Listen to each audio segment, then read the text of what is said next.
Very good morning to all of you. We will be starting with the plenary session now. Now, this session has two different and very interesting topics. We all know that when a science is in an evolving phase, we need a continuous process of research work to get it well established. So our first session would be how good quality research in the field of palliative care is possible in the middle and low income countries. Now, as we talked about the science, when it gets well established with a good amount of research work, then comes the question of sustainability. So what are the steps we need to take to sustain so that the palliative care is accessible and is helpful and it brings a change into the life of all the cancer patients who are into the advanced state of their disease. So that is the second session, sustainability. So we have very eminent speakers who are stalwarts in the field of palliative care medicine. We're lucky to have them. I now introduce the chairperson for this session. He is Shri Nagesh Simha, Dr. Shri Nagesh Simha sir, and he's the medical director and the main trustee of Karunashraya Hospice in Bengaluru. He has 25 years of experience in the field of palliative care medicine, and he's also been the past president of Indian Association of Palliative Care. Welcome, sir. Over to you, sir. Thank you. So we've got two wonderful speakers who have done extremely wonderful work in the area of palliative care, palliative medicine. One is, of course, Dr. Eduardo Bruera, and the other is Dr. Frank Ferris. Can I have the slide? I'm not able to see the CV slide of Dr. Eduardo. Gaurav, are you there? I can pin it. Okay, not to worry. Okay, so Dr. Eduardo Bruera is currently the Department Chair of Palliative Rehabilitation and Integrative Medicine at the MD Anderson Cancer Center, and has had nearly 4 decades of experience. And a particular area of interest is the development of palliative care, clinical and research programs internationally, particularly in the developing world. And of course, he's had very, very large number of publications. He's received a number of international, national awards. He has given more than 900 major invited lectures and has more than over 1,000 peer-reviewed publications and edited 34 books. So just talking about it is exhausting. And can you imagine the amount of work that he's done? So we'll have the video of Dr. Bruera's talk, please. Thank you. Hello, my name is Eduardo Bruera, and I'm the chair of the Department of Palliative Care Rehabilitation and Integrative Medicine at MD Anderson. I'm delighted to be joining this meeting. Of course, I would have much more preferred to be in Jaipur, in the Pink City, that I had the pleasure and honor to know a few years ago with my friend and colleague, Dr. Suresh Reddy, and my wife in a memorable trip. And I hope I'll be able to join you for the meeting again in the future. Today, I'm delighted to be able to discuss with you some of the aspects of research that are crucial to the development of our field in the future. And so I would like to bring to our minds perhaps some of the challenges we face on a daily basis in the practice of palliative care these days.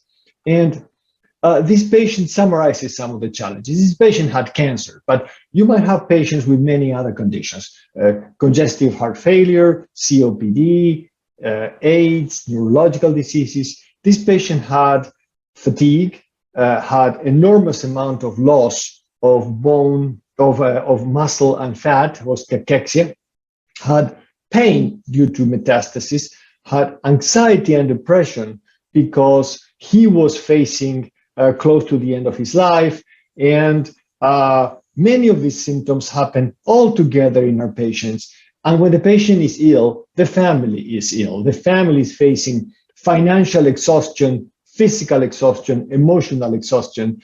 And we know that a lot of these symptoms in our patients happen in the brain. And so I spent many years trying to understand the pathophysiology and the mechanism of those symptoms as totally separate. But the reality is that the disease, in this case, the cancer, but it could be many other diseases, talks to the brain. And the brain experiences all these symptoms. And there are mechanisms by which the disease communicates with the brain through afferent nerves, byproducts, or immune reaction. We learned in palliative care that we need to address the physical distress. And as we move from the physical distress and function into the more meaningful aspects of the patient's life and care, there is need to understand better how to move in all the red areas, the orange areas, into the green and the blue areas. And clinical programs are our laboratory. Their laboratory and the classroom in palliative care are the places where we deliver care. That means education and research are much easier when we have a good program. But even if we don't have a great program, that's where the research happens, at the home, at the nursing home, at the inpatient hospice. And there's always a lot to be learned in these particular areas. So it becomes much more difficult. Now, we need structures, processes, and outcomes. Of course, what we're looking for are outcomes, presentations, publications, progress, and of course, fame and fortune. But to get there, we need the processes, the study design and outcomes, the recruitment, the retention, and the clinical attitudes. And to get there, we need the structures. We need to create the research teams. We need to have a little bit of funding. We need to have a low knowledge base and some of the definitions that will help us speak a common language when we're trying to put patients into studies or review charts. So the crucial thing for the process, so we address suffering. That is what our research should be aimed at. And we try to do things to increase the expectation of improvement of our patients. So phoning and videoing with a patient to communicate with them, giving them a prompt sheet with questions, sitting as compared to standing when we visit with them, touching the patient, examining the patient because it makes them feel better, offering an audio recording of the visit or our recommendations for the patient and for the family who are not there. Ask the patient how they prefer to make decisions. Play some music in the care areas to make them feel more relaxed and better, not using the computer while we're seeing the patient. Introducing our counselors, and also that's the way the doctor dresses impact on the patients. Now, to implement many of these, you can see in yellow that we had to do research studies because many of these things were not part of the practice in the institutions where we work. There's a tension. My employer might be a hospital, a health clinic, a health unit. They want clinical first, a little bit less education, and then administration, and publications are not important. Universities and research centers want publications. They also want education. They want administration and clinical less. So there is a little bit of a tension that you can exploit. If you're working for an employer and you get a university association or link, creating that tension allows you to balance a bit more the role of clinical versus publication. But it's important that you don't allow anybody to put you on a box and say, you are a clinician, you cannot do research, or you are an educator, you cannot do research. You can get involved in contributing to the knowledge areas. Some of the things I've learned is that institutions don't love you back. When somebody says, I want to work at MD Anderson, I love MD Anderson, I say, what do you mean you love MD Anderson? MD Anderson depends on the bosses you have now. The boss you might have in 3 or 4 years might be horrible, or the working conditions might have deteriorated. So institutions do not love you back. New leaders can bring great opportunities, but if you make them see what's there for them, your bosses are a lot focused on their own life, careers, progress. Make them see how you can help them achieve their goals. Institutions and people have different lifespan. So if somebody tells me in 6 or 7 years, you're going to get some time to do research, and they do nothing. For the institution, 6, 7, 8, 10 years is nothing. for you are the most productive years of your life. And therefore, if the time passes and nothing allows you to get involved, then move on, find something else, because your career is having a limited number of each of them. Now, when we're calling research, what do we mean by research? A research study can be simply a letter to the editor showing that we made some findings in an uncontrolled study, or reviewing 100 charts where we gave a different laxative to patients. Or it could be a controlled study that doesn't have to be randomized. This is what happened before, this is what happens now. Or it can be a randomized trial. There is a perception that if we don't do randomized controlled trials, we're not doing research. And I'd like to reassure you that you're doing research of a high quality with many retrospective studies and case reports. My PubMeds by 2019, I haven't done it recently, was about 1,961. Randomized controlled trials were only 10% of that. The type of randomized controlled trials were drugs, non-drugs, or communication. And so a lot of what we did was not randomized controlled trials. What did we do in randomized controlled trials in our discoveries over the last 30 years?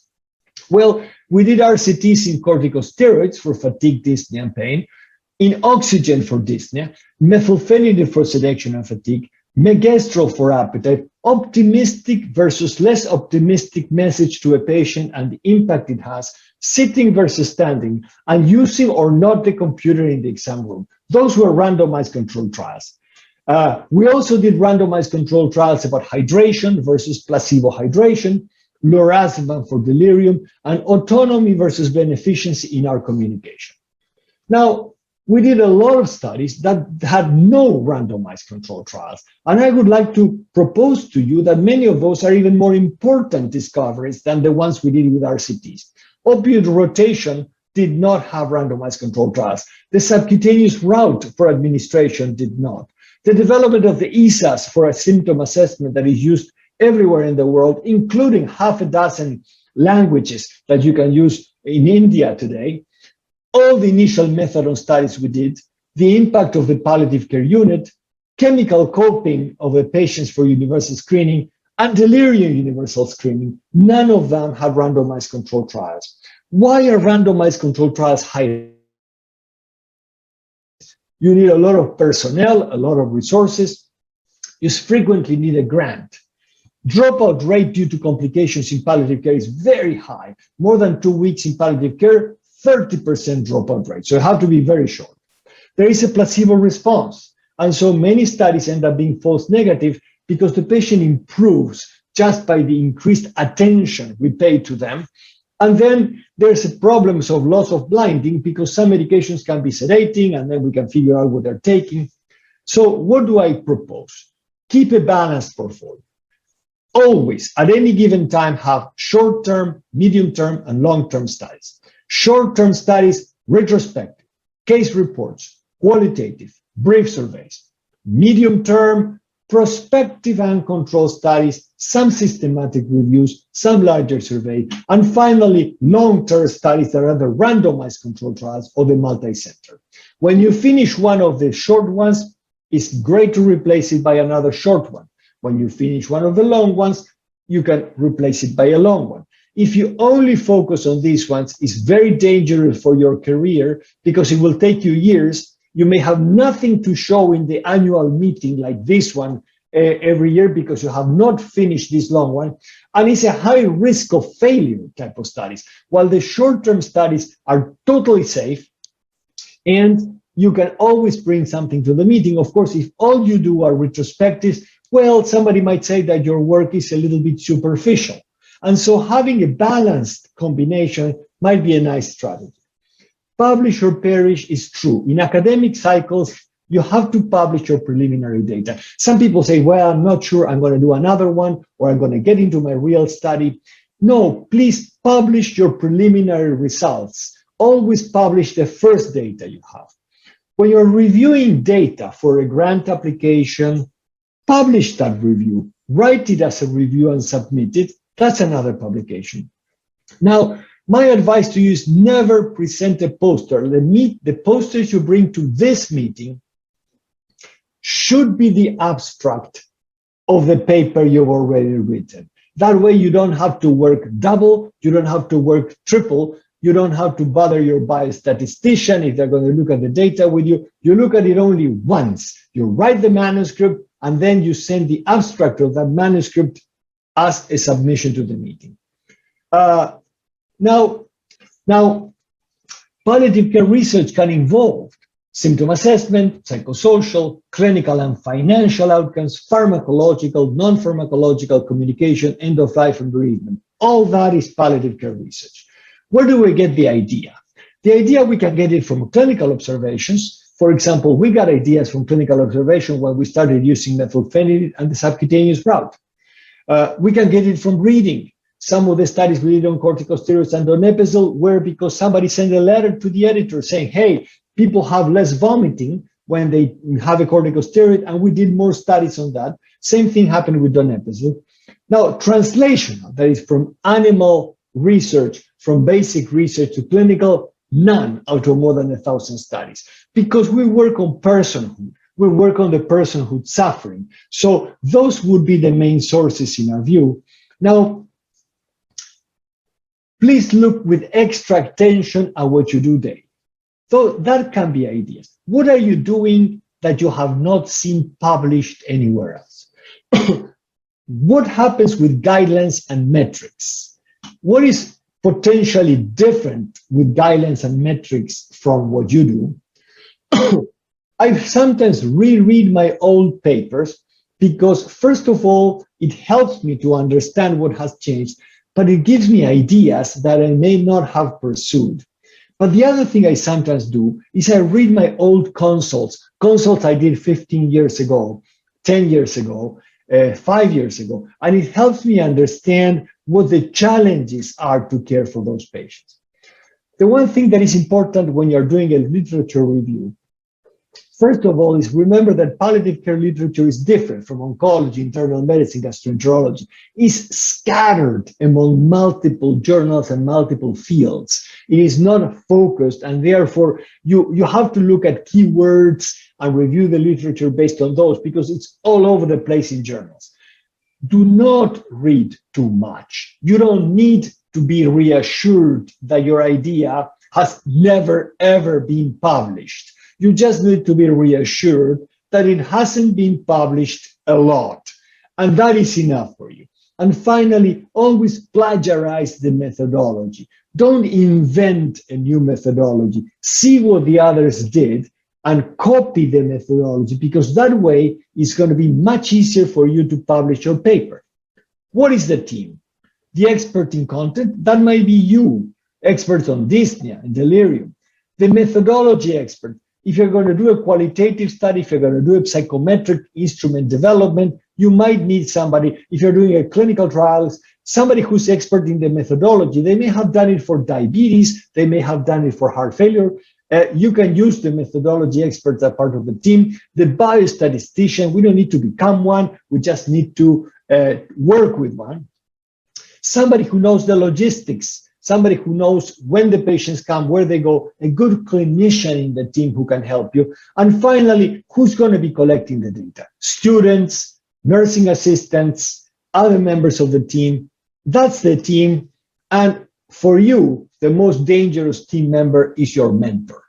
Your mentor is the one who's going to guide you through all the research process and your research career. Now, the fact that the person got a lot of grants and first authorship does not mean that the person is not greedy. So remember what they asked the Robert Barons from Rockefeller, how much money is enough? And his answer was just a little bit more. So they may not be particularly generous with you because they have not been generous with anyone else. So what is it that matters? Someone who has been a mentor is someone who has been able to help others become independent, successful researchers. That's what you want to look for, not someone who has published a lot. And a nice rule is vast, first versus last authorship. A person who won't to stay as the first author and never want to move down in the list is probably not a very good mentor. So first versus last authorship, and who are the successful students this person had, that might help you choose your mentor. Now, in the research meeting, the PI, that is you, does everything. The rest are there to advise, but you don't break all the project in 10 pieces and give it to 10 people who are not going to get any credit. They're going to be second, third, 10th author. You're going to be the first author. You got to do everything. Do not meet too often because people get tired. Discuss authorship from the first meeting. I'm going to be the first author, and you're going to be the co-first author with me. You're going to be the last author. You're going to be in the middle. That's very important. If there is money from someone, put it on the table and discuss it. And finally, what are the dates in which we're going to finish this? The PI is responsible for the study, and discussing with the ethics committee, with the data safety monitoring board. 90% of the studies fail because of logistics. They do not fail because it was a bad idea. They do not fail because it was a bad design. They fail because of logistics. Statistical analysis, presentation, and publication. Those are the challenges for the first one. This can be an outcome. This is a patient who had a wedding, so be original in your outcome measures. How many weddings did we have? What happened with ceremonies around the end of life? Those might be outcomes. Not everything that can be counted counts, and not everything that counts can be counted. And therefore, I thought it was very inspiring because people have a trend to focus on numerical variables. Clinical metrics, disease-oriented versus patient-oriented programs. And that's another important point. Now, your career, is it the number of papers, the Twitter followers, the H-index, or is it the meaningful aspect of your contribution? What are the metrics in hospitals? Hospital mortality rate, patients referred to hospital. I usually call it the very poor quality of quality metrics. What people call quality might not be quality. Quality of your career, quality of your hospital, quality of the clinical practice, it might not be really very high quality. So I think it's important that you define the areas you're passionate about and you research the areas you're passionate about. How do you keep a team productive? First, the non-productive members that appear to come to the meetings but are not really contributing, we should ask them to stop coming and move them out. Share first authorship and secondary studies. Be generous with participation. That will keep the people enthusiastic. For any project, there are sometimes 2 or 3 papers we can write. Share authorship and also secondary analysis. All the studies that are not working, you have to close them. It is sad to close a study, but it's more sad to keep dragging it for months or years and everybody dreading another meeting where the discussion is going to be about why it didn't work. And then try to review what happened, whether it went well or bad. Why did we have to close this study? What have we learned from closing this study? Why did this study work? And so look at that. Publication, go to the best possible journal.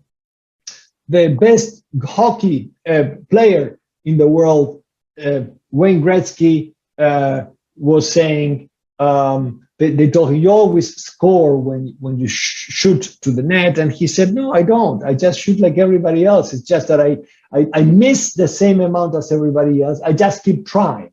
And so I learned from him that you miss 100% of the shots you do not take. So you will not get a paper to a great journal if you never apply to that journal. If they say no, it doesn't matter. Never get discouraged by the reviews. Take advantage of the ones that are positive or what you can learn. Change your manuscript and send it to the next journal.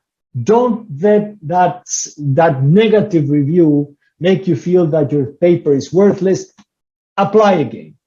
Send letters to the editor. Send retrospective reviews. And very importantly, all the negative studies, try to send them for publication. The journals are less excited about negative studies, but a lot of people learn a lot from the study that did not work out, so the same mistake is not made again.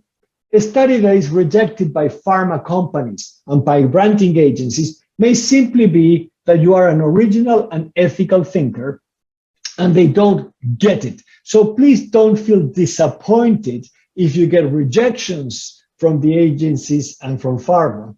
A rejected application or paper, take advantage of the comments, resubmit or reapply 95% of the time. The literature is a minefield. 85% of the randomized controlled trials are paid by pharmaceutical industry. And it's important to remember that an industry paid study, and paid directly or indirectly, they sometimes invent those patient support groups that are paid by the company. When they do that, 80% are positive. If they're not funded by industry, only half of them are positive, as it should be. That is the equipoise. And so is industry lucky or is industry unethical? Well, I leave it to you, the difference between 80 and 50. But unfortunately, many of those studies from industry make the deans, and therefore there is a little bit of a minefield in reading and in producing the literature.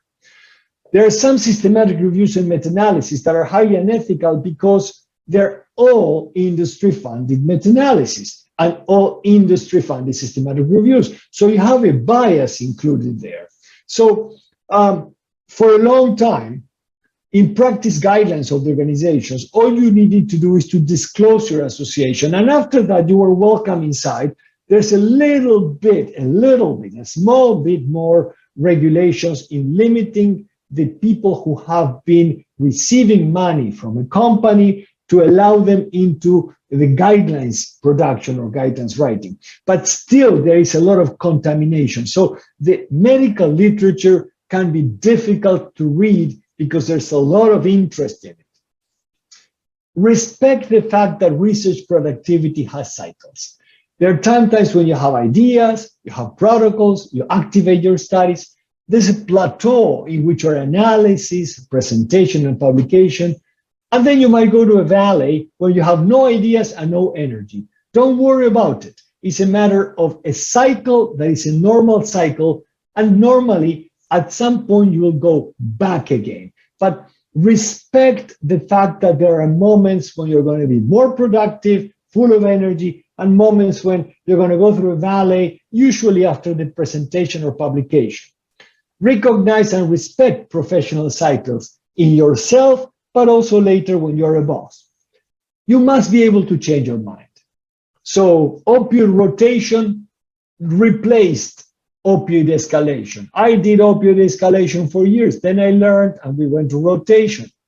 Methylphenidate for sedation worked fine. For fatigue, yes, then no. Now, maybe for some of the patients.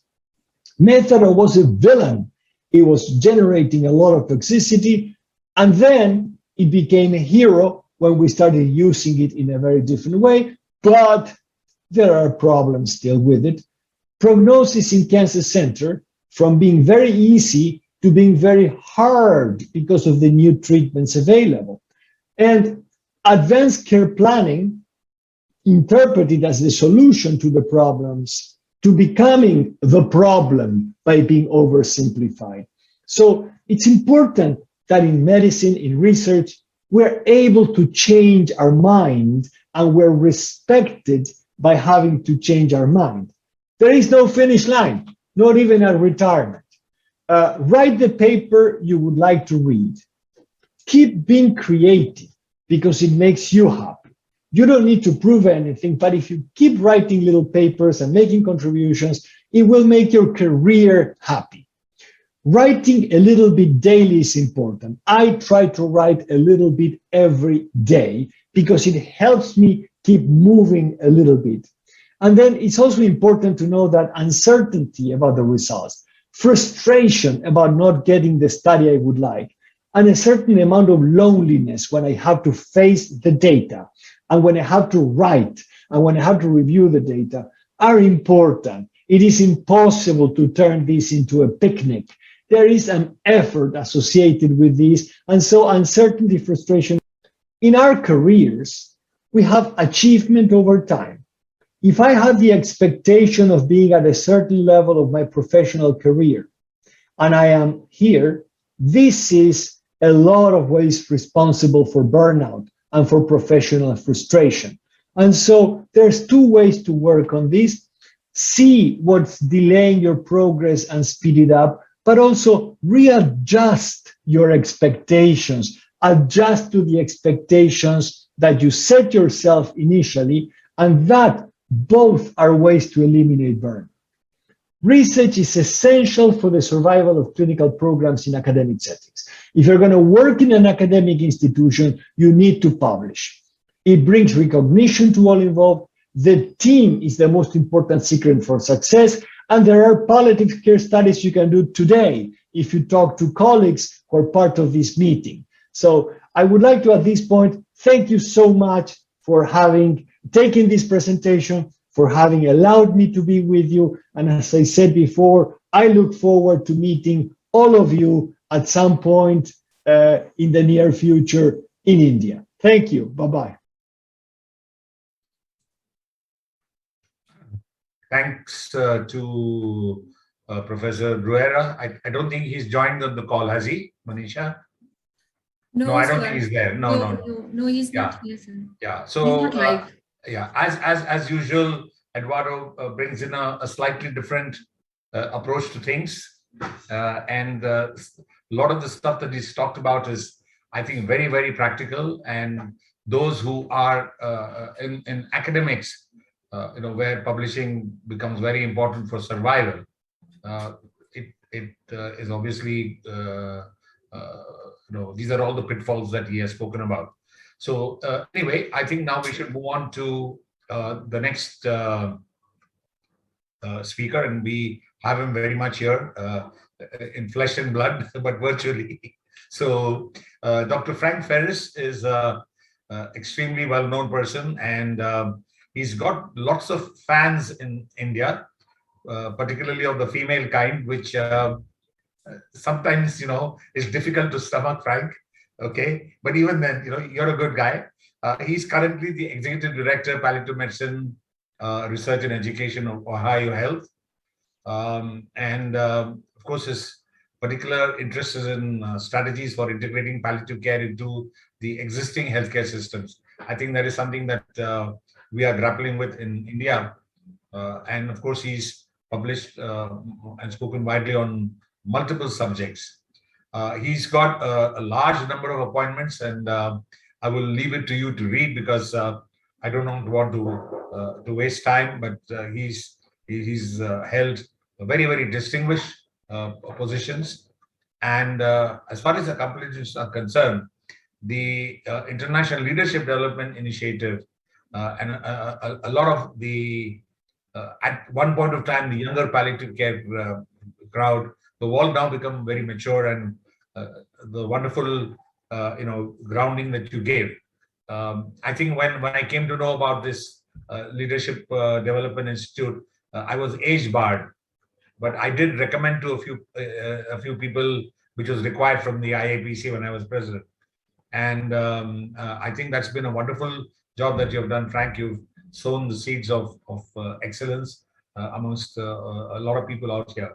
So, of course, as far as the honors are concerned, you see the Golden Jubilee Medal of Her Majesty Queen Elizabeth by the Governor General of Canada in May 2003, and a National Leadership Award by CHPCA in September 2005. So let's have Frank. His talk is recorded, Manisha, or is he giving it live? Yes, sir. No, it's recorded. Okay. Gaurav, can we have the presentation? Yeah, and then of course questions and comments. Frank is very much with us, so that's wonderful. Thank you.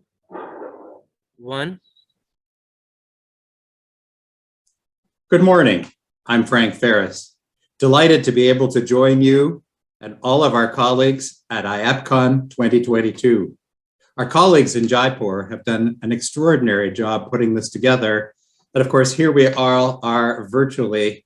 So I'm delighted to be able to be with you for the next 25 or so minutes to share some strategies to sustain our palliative care services. I have nothing to declare.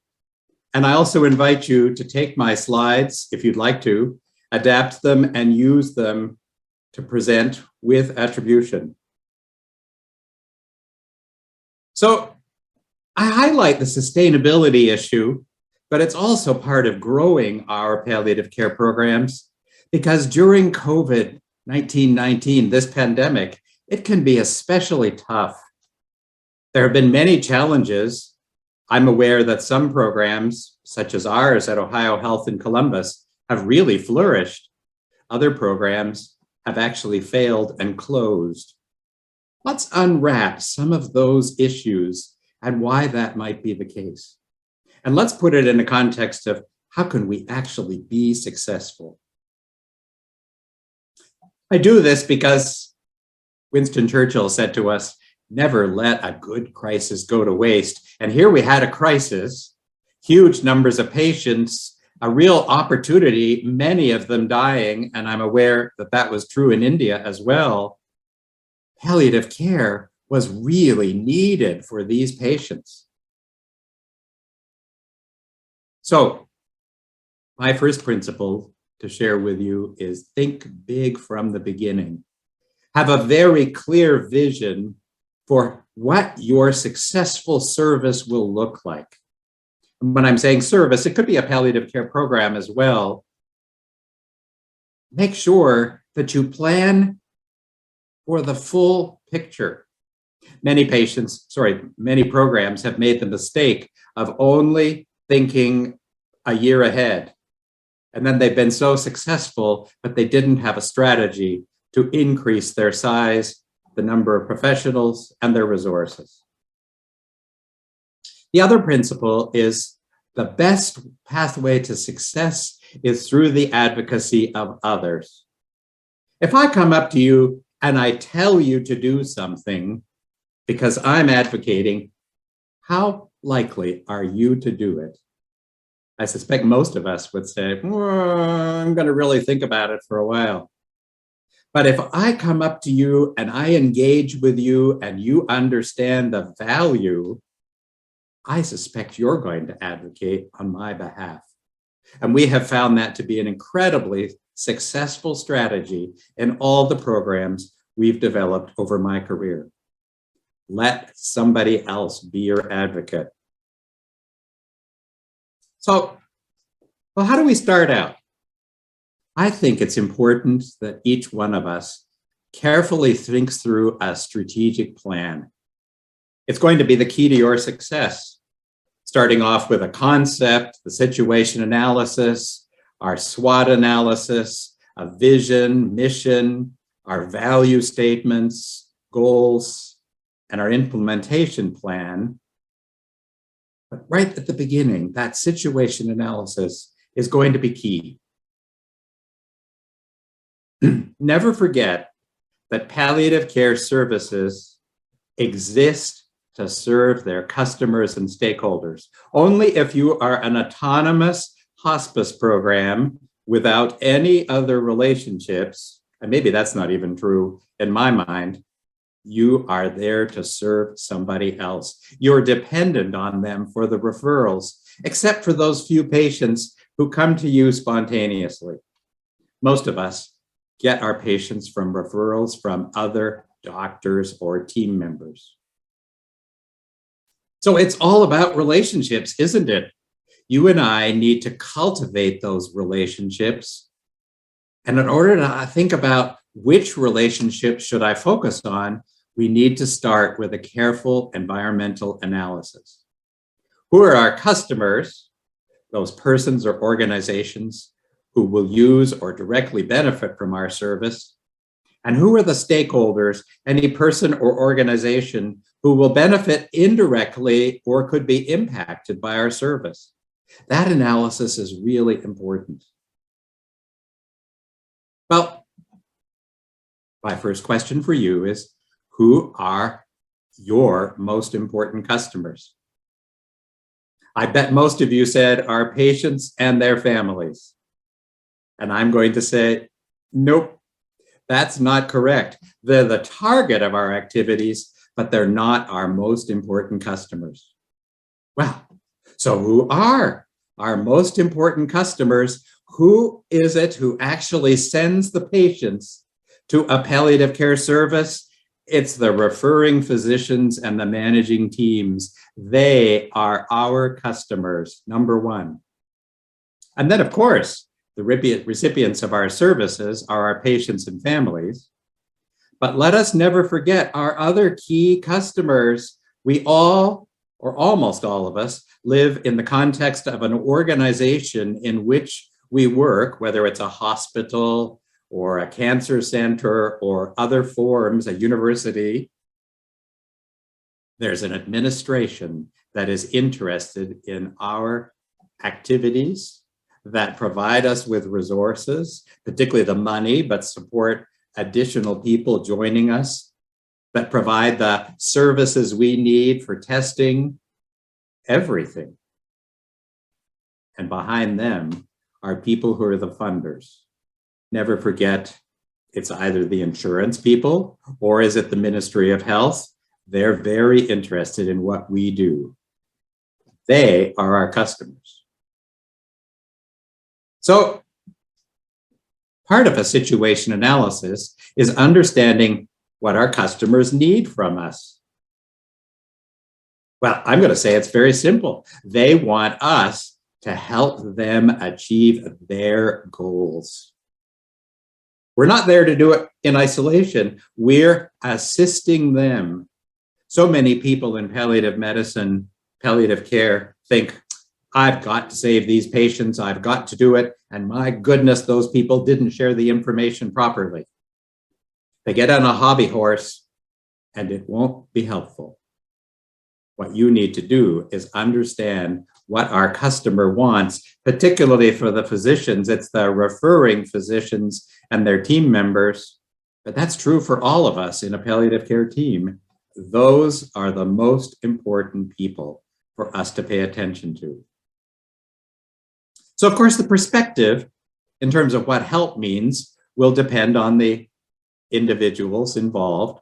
For physicians and teams, it's helping us, it's us helping them to care for their patients and families the way they want to do that. We need to find out what they're hoping for from us. Of course, for the patients and families, I'm going to suggest it needs to be family-centered, patient-focused care, not just patient-centered care, because patients always live in the context of a family. The family experiences the illness, the family provides the therapies, the family lives the patient's story. The family's often paying for it. They may even go bankrupt as a result. And the family will live on after the patient dies, remembering the experience, as well as every member in the family is watching the potential of their own future, because each one of us is also going to get sick and die. So is it symptoms? Is it suffering? Decision-making? You know the scope. Of course, we have an elaborate approach to this. And then it's about the administration. What are they wanting help with? Well, clearly there are goals for the organization. There's the issue of quality. There's the issue of user satisfaction. And then, of course, bottom line, it doesn't matter which organization you're in, it's all about the money. Depending on the particular budget model in which you exist, there may be quite different perspectives. You need to understand it in order to help them be successful with the money. And in a particular organization like I live, which is fee for service, palliative care is actually revenue destroying. In an organization with a global budget, palliative care may help with cost shifting and actually may help the organization achieve their budget cap. But we all need to understand it. And finally, there's the funders. They're interested in the right patients being in the right bed with the right funding model, and they want to avoid skyrocketing healthcare costs. There's no doubt about that, and we can be very helpful with this. Of course, that's not the purpose of my talk.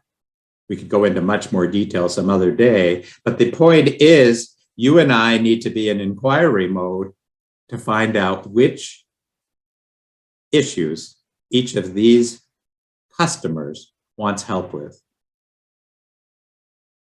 So what can the palliative care doctors and team members do? The most important is you and I need to get to know the referring doctors and managing teams, and we need to find out what their needs and their goals are. How? I'm going to suggest the model is very simple. Besides moving into inquiry and going and sitting in their office and asking them, patient by patient, we need to routinely practice consultation etiquette. Now, what do I mean by that? There's a few rules. I'll walk through them briefly. We do also have a much more detailed video if you'd like to watch it. The first is you need to be accessible, particularly expecting calls in the afternoon and maybe even the overnight and on the weekend. So those don't tend to occur. It usually is the case the managing service is busy in the morning, makes the referral in the middle of the day, and calls you by afternoon. Can you see the patient that day? But certainly you need to see them within 24 hours and respond quickly. By respond, I mean we need to call the referring service. We need to call the doctor, usually doctor to doctor, and say, well, tell me about the case you've just referred me. What are you hoping for? And when it's challenging, reflect that. Most people don't reflect to the doctor, whoa, this is a tough patient. They're probably themselves suffering. In my experience, up to 40% of my referrals were actually to help the doctor. Once I've established what the doctor wants, go see to the patient, but start out with the nursing and other staff because they will have a lot more pearls. Finally, talk to the patient, find out what their issues are. Within the context of what you were asked to do, don't go very broad. So if you were asked to see pain management, don't sit down and do a goals of care conversation. That wasn't what you were asked to do. Once you finish seeing the patient, call the referring service back. Doctor should know what you're thinking, what your recommendations are, and negotiate an acceptable treatment plan, roles and responsibilities before you write in the chart. It's another opportunity for us to commiserate when it's a particularly challenging patient. And my experience is by doing that commiseration, so many physicians say, oh my goodness, I got it off my chest. I'm going to call them again. Finally, write the note. Be very careful you don't start chart wars. If you write a note that's against what they're actually advocating for, that's a no-no. It's the fastest way to never get another referral from that physician. Summarize the pertinent, provide your impression, make your suggestions that you've already pre-negotiated. And in some cases, certainly in my service, we were invited to write the orders, and the nurses on the floor knew they could implement what we wrote because we'd already talked to the referring and managing team. What does this do? Well, it builds relationships. It helps those physicians and teams meet their needs and achieve their goals. Of course, the patients get better care as defined by that referring and managing team. And I will promise you, if you do this routinely and develop those relationships, those teams and those doctors will start asking for more palliative care services and advocate to the organization, we need more of this. I had a situation at one hospital where I was seeing patients with advanced sarcomas. Eventually, the orthopedic surgeon who was managing them, and he was an oncologist as well as a surgeon, said, Frank, I love what you do. Please see every patient I admit to the hospital. That was a little bit of be careful what you wish for.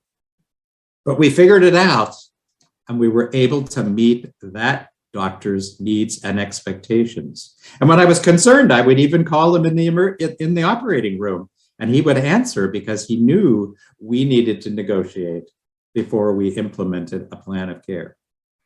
This is an extraordinary step. I absolutely recommend every single clinician, particularly the doctors, but if you're an advanced practice nurse or a nurse, etc., call and find out what these teams are hoping for. Now let's move to the leaders. What can leaders do? So every program has a palliative care leader, somebody who's running the team, the program, the service. Yet to know the administrators and the organizational leaders. What are their needs and their goals, and how can we as a program or a service help them achieve their organizational needs and goals? Stephen Covey developed a lovely concept that I think is very important for the leaders to understand. It's called the circles of influence and concern. It's a very simple concept, but it's something that every team needs to do with their customers, and maybe some of the stakeholders as well, is to put them in these circles. So here's an example. Maybe when you're starting out as a program, you don't really know the chief executive officer or the chief financial officer, or the head of medicine or the head of nursing, and they are actually in your circle of concern. They're very important to you, but you don't have any direct connection, no influence, and no control over their strategies or decision-making. There are people in your circle of influence, that inner circle close to you. They're probably the teams that you're working with, your colleagues, patients, and families, and it may be people in the community. You need to place all the key individuals, the customers and the stakeholders, in both circles where they belong. Now, the circle of influence is important to you, and you do have a direct connection, some influence and control. So it's clearly, as the leader of the team, everybody in your team is here. The question is, are all these other important people in your circle of influence or your circle of concern? Because if they're not, what you need to do is invest energy and generate a strategy to get to know them and expand your circle of influence. Without that, you are not going to get new resources or grow your program. And I could hear from some of the stories of palliative care services that were closed during COVID was because they didn't have relationships. And the leaders of their organizations didn't understand them. And they said, well, we just need these resources to care for these patients. They didn't really understand the best care would have been palliative care. Well, I'm going to suggest it's the same thing that we do with patients and families: inquiry before advocacy. Knock on their door, give them a phone call, go visit them, find out what they're thinking, feeling, what are they hoping for and expecting as an organization, what are they worried about or afraid of? How much do they want to know, or do they already know, about your palliative care services? Educate them. I suspect they'll ask questions. Are they receptive, or do they seem to be quite cool? Timing is everything here. Of course, you can do a little bit of advocacy in terms of sharing information, but maybe what you really want to do is say to folks, well, I'd like to meet with you in follow-up. How may I support your needs and goals? How can I help you become successful? Suddenly they become engaged. So if we do that, what's the potential impact of program leaders? We get to know the administrators and organizational leaders, and we help them achieve their goals. We may well be able to make them shine. In our organization in Ohio, at Ohio Health, we found a situation where the administration said, well, we understand you'd like to provide care after hours and on weekends, but we're not going to fund that. Because we had relationships with the physicians who were providing the care and were asking for this service, they went straight to the administrators and said, if you do that, we're not going to be able to discharge patients on the weekend. And that was crucial for our administrators to keep patients moving through our healthcare system. Instantly, we got more physicians allocated to our teams and the resources to support additional team members. So they will, and in my case example, in fact did, support more palliative care services and provide more resources. Once people understand what you're doing, it is the completion of the best possible care, isn't it? It's not just disease management, but it's getting very happy patient and family customers. Hopefully, we're also finding stories that we can share with these leaders. Their satisfaction scores go up, their quality scores go up. You and I know this, but if we talk about those, first of all, it's a non-starter in my experience. What you do need to do is start off with inquiry and find out what they're hoping for. So I do like to come back to this statement. Think about that ideal program and what does it encompass? If you do both effective consultation etiquette with the referring teams and you meet the leaders, the people who are funding the organization, be careful what you wish for. Careful attention to developing relationships, practicing consultation etiquette, and inquiry before advocacy will almost certainly lead not only to sustainability, but also program growth. I love the quote from Gandhi, "You need to be the change you want to see in the world." I wish you success with developing your programs. I'm happy to walk with any of you, and I look forward to sharing some time together once the COVID pandemic allows us to travel. Namaste, great success. I'd be happy to answer any questions.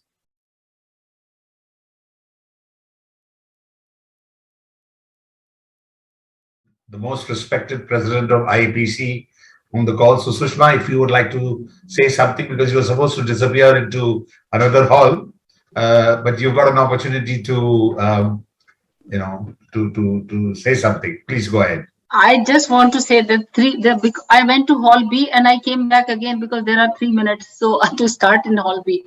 So I just came to say thank you once again to Dr. Frank, because it's always a pleasure and we get so many good information and messages by listening you, and really grateful and honored that you are here.